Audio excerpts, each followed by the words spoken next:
sont la mer et les sources, unis sont la steppe et la forêt. Salut Africa, mère.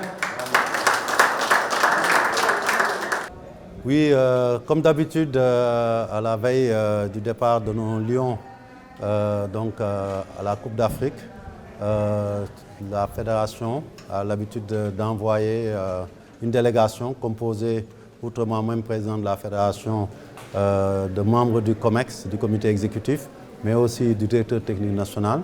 Nous venons à la rencontre des Lions, particulièrement en ce qui concerne cette génération, l'équipe U17 et leur encadrement conduit par le coach Pape Faye.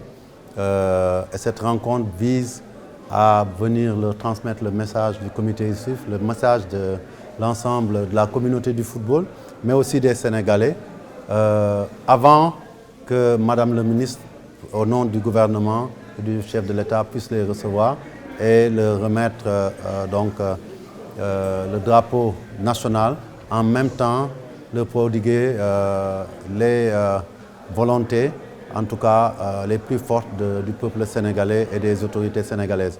Et aujourd'hui, donc, comme à l'accoutumée, nous avons échangé avec les jeunes U17, cette génération qui nous a valu déjà une nouvelle qualification à la CAN, étant entendu que nous sommes l'équipe vainqueur, détentrice du trophée. Et nous avons gagné de haute lutte le droit de retourner à cette CAN en battant en finale du tournoi IFOA, donc une belle équipe du Mali. Et la préparation s'est poursuivie avec d'ailleurs des matchs amicaux ici, mais aussi un tournoi où ils ont participé et qu'ils ont gagné au Maroc face à de très bonnes équipes. Et il s'agit maintenant, dans 2 jours mercredi, de partir au Maroc pour défendre notre trophée et essayer de le conserver.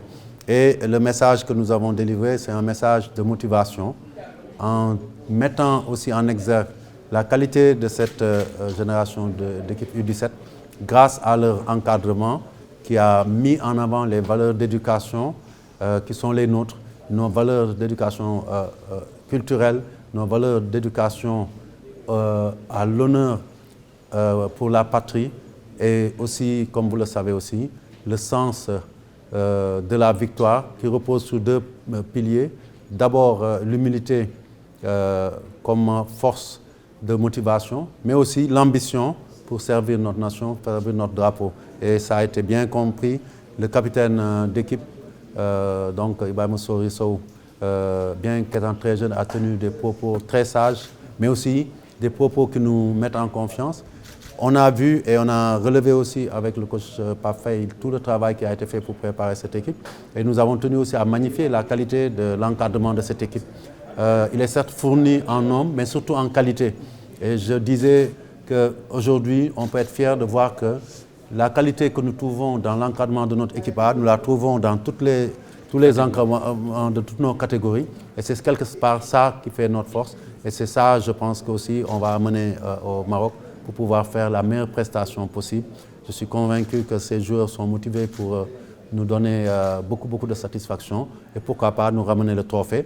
Mais n'oublions pas aussi que c'est une équipe qui est en construction pour le futur.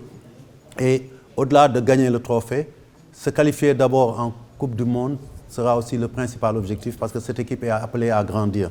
On oublie souvent l'essentiel pour le football jeune, c'est l'éducation, c'est le développement de cette génération qui va constituer la relève de demain. Et à titre d'exemple, je leur disais, nous vous plaçons au même pied d'égalité que l'équipe A. Et je disais même qu'à un moment donné, il nous faut même dire que s'agissant de vos générations, les U15, les U17, nous devons vous mettre même au-dessus. Parce que vous représentez aussi bien le présent, la preuve c'est que vous nous représentez à la prochaine CAN U17 pour gagner, mais vous représentez l'avenir. Parce que dans quelques années, c'est vous qui prendrez la relève de nos valeureux joueurs de l'équipe A pour rapporter au Sénégal d'autres nombreux titres. Parce que comme on l'a dit, le Sénégal a ouvert l'ère des trophées en gagnant ses premiers trophées.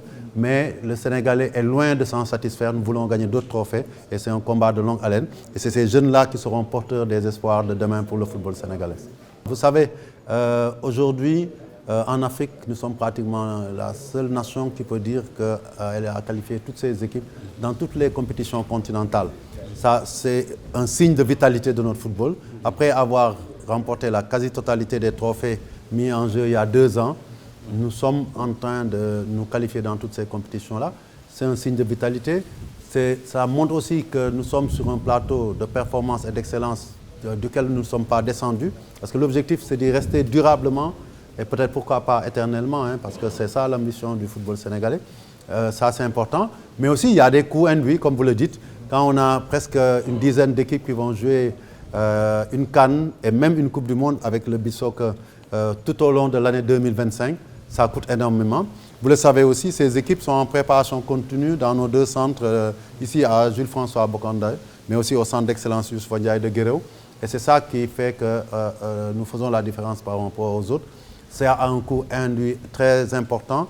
Pour toute une campagne, je pense qu'on peut raisonnablement dire qu'entre le début de la préparation, la constitution de l'équipe, quelle que soit la catégorie, la participation au tournoi intermédiaire et qualificatif jusqu'au tournoi final, on peut facilement atteindre par équipe 300 millions. Et on peut comprendre que c'est très lourd. Et ces jeunes, chaque semaine, ils sont là du lundi jusqu'au vendredi avant d'aller rejoindre leur club dans les championnats nationaux. Et ça, c'est important. Et notre fierté aujourd'hui, grâce à ces techniciens qui les encadrent et à la DTN, c'est que parmi ces jeunes U17, il y en a même, soit avec Génération Foot, Djambar, ou même certains clubs comme United Club, ils jouent en équipe senior. Ils ont des doubles surclassements et ils jouent en équipe senior, ce qui leur donne de la compétitivité par rapport aux joueurs des autres pays dans la même tranche d'âge. Et ça aussi, c'est important. C'est tous ces acquis-là qui font aujourd'hui que même si ça nous coûte cher, nous ne le regrettons pas, parce que nous savons que nous investissons pour le succès futur du foot présent et futur du football sénégalais. Il faut juste après qu'on travaille à rationaliser les moyens en ce qui concerne ces dépenses-là, mais aussi qu'on essaie de trouver les moyens additionnels nécessaires pour pouvoir faire face à toutes les dépenses. Je pense que la composition de nos staffs maintenant comprend l'ensemble des compétences requises pour une équipe qui se veut une équipe de haut niveau et nous y mettons le prix, mais je pense que ça revient simplement à dire que notre viatique au niveau de la fédération, ça a toujours été de dire que l'argent du football, l'argent du football aux footballeurs, et ça passe par, bien entendu, l'entretien de ces jeunes générations, la poursuite des différentes étapes dans leur formation de carrière, mais aussi la capacitation de nos techniciens qui, aujourd'hui, n'ont pas peur de le dire, figurent parmi les meilleurs en Afrique et peuvent même concurrencer certains dans le monde. Et ça, c'est le fruit d'un travail acharné d'eux-mêmes, de la direction technique, mais aussi de notre comité exécutif. Nous avons une génération de dirigeants globalement dans le football qui a compris que pour être performant au plus haut niveau, il faut en payer le prix, il faut en donner le temps nécessaire. Et c'est ça qui est notre secret. Et donc aujourd'hui, comme je l'ai dit, je le répète, ces investissements sont nécessaires. Autant que faire se peut, nous continuerons à les accomplir, mais en essayant de voir comment l'État peut nous accompagner, comment les partenaires aussi peuvent nous accompagner.